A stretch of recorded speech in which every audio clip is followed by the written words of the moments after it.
I'm Pat Flynn, and I want to teach you 2 drills to fix your kettlebell clean.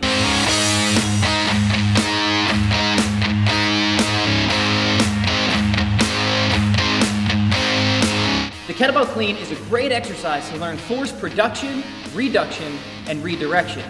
Unfortunately, there are 3 common mistakes that people make with the kettlebell clean. They are over-gripping it, overshooting it, and overthinking it. Here's how to fix those. The kettlebell clean starts the same way as a kettlebell swing, except instead of the bell going out, now it's going to go up and land in the rack position. The kettlebell should be on the forearm should be vertical, and the fist should be below the chin. The kettlebell also needs to transition smoothly onto the forearm, hence the term clean. Now here's what a kettlebell clean shouldn't look like. It shouldn't look like a bicep curl. The power from the clean comes from the hips. The arms are simply the steering wheel. The kettlebell also shouldn't bang your forearm or tear calluses. That means you're gripping it too tight. Finally, the kettlebell shouldn't wander too far out in front of you, which means you're overshooting it or failing to tame the arc. Now here are 2 drills you can use to fix these common mistakes. The first one is called the dead clean. This is where we start the kettlebell clean from the ground. We're not going to do a hike back. What this drill does is it forces you to produce as much power as you can from the hips to drive the kettlebell up to a straight line. It also teaches you how to maintain a vertical trajectory of the kettlebell.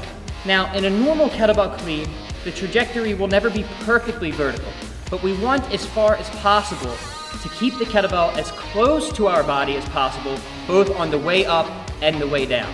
The next drill is called the reverse kettlebell clean. The goal here is to dump the kettlebell into your hips, keeping it as close to your body as possible on the way down, moving your hips back at the last second to pull the kettlebell into the backswing. The goal of this drill is to improve the efficiency of the movement by learning to tame the arc in reverse, keeping the kettlebell close to your body.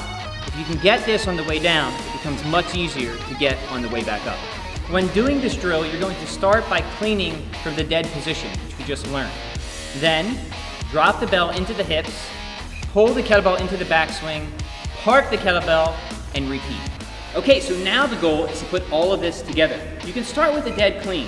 From there, perform a reverse kettlebell clean, but then instead of going back to a dead kettlebell clean, perform consecutive standard kettlebell cleans from there. Remember to keep a loose grip on the kettlebell so that way it can rotate freely onto the forearm, and challenge yourself to do as many good reps as you can in a row. If you have a bad rep, if the kettlebell bangs a forearm, or if you overshoot, or if you wind up curling the kettlebell up, restart the drill, go back to the dead clean, do the reverse kettlebell clean, and try again. All right, folks, so the last mistake that people make with the kettlebell clean is overthinking it. Look, kettlebells, weightlifting is a skill just like anything else. If you want to get better, you need to practice. So be judicious, don't beat up your forearms, don't tear calluses, but get in as many reps as you can. Over time, through repetition and resistance, you will find your groove and you will master this exercise. I'm Pat Flynn. This has been the Pat Flynn Show. We'll see you in the next episode.